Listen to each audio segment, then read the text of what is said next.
And now only on Hawaii News Now, new details on the history of tension in a Waianae Valley neighborhood where a man shot 5 people last weekend. We've learned the family he attacked begged authorities for help 3 years ago.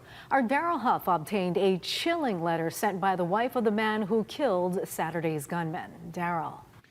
The letter from Allison Kiamo Karnate to state and county politicians describes another scene of mayhem on the narrow lane between Waianae Valley Road and the home of Hiram Silva. It happened in March 2021 during the COVID lockdown when the Silva Dome hosted a massive rap concert when a drunk driver leaving the concert smashed into the family's truck as they approached their driveway.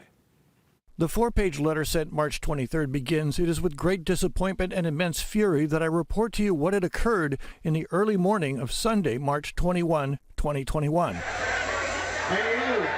She attached videos of that night's hip-hop concert in the Silva Dome, a few hundred feet from their house. The car wreck and a fight between concertgoers blocked the only way out. All the cars started revving their engines. Their drivers are yelling obscenities. The driver who hit us is now sitting on a rock with his head in his hands and blood running from his head." Kiamo Karnate said police weren't interested in helping her family or dealing with the convoy of intoxicated drivers. "The police are telling us, my family, to go home and they will handle the situation. They also tell the assailants to leave without arresting or taking statements from them. We tell them, why are you letting all these people get away? They are breaking the law. You're just brushing everything under the rug."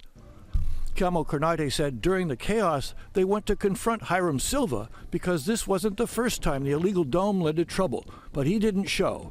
"We attempted to make peace with our neighbors, the Silvas. We hoped to plan for a safer future, but they declined." The Kiamo family's attorney, Michael Green, said Silva later threatened them. When no one seems to care if you violate laws or ordinances, no one cares. So you just do whatever you feel like doing.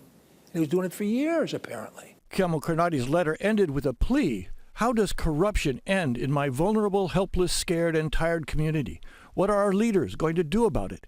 Do they care enough? Will we continue to be silenced because we are beneath?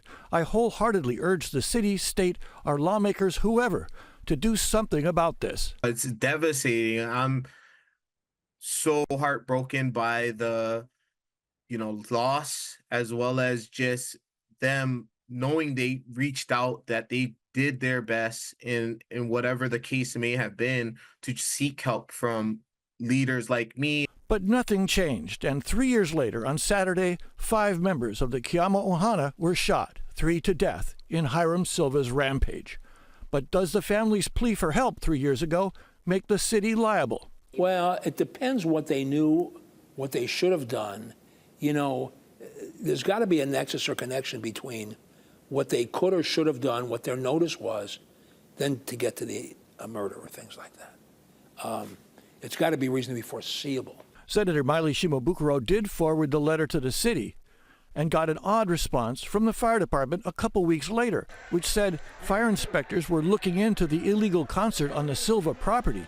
But unfortunately, DPP and HPD have been unable to provide us the specific address. What happened after that is what I'm looking for DPP to explain to us, because I feel like this should have been addressed in 2021, and we're seeing the repercussions of not taking action quicker.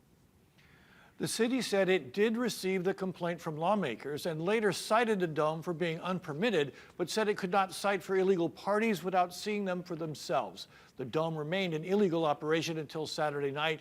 The police department filed reports about the assault and car accident, but did not make arrests, apparently because during the pandemic, its priority was to break up crowds. Daryl Huff, Hawaii News Now.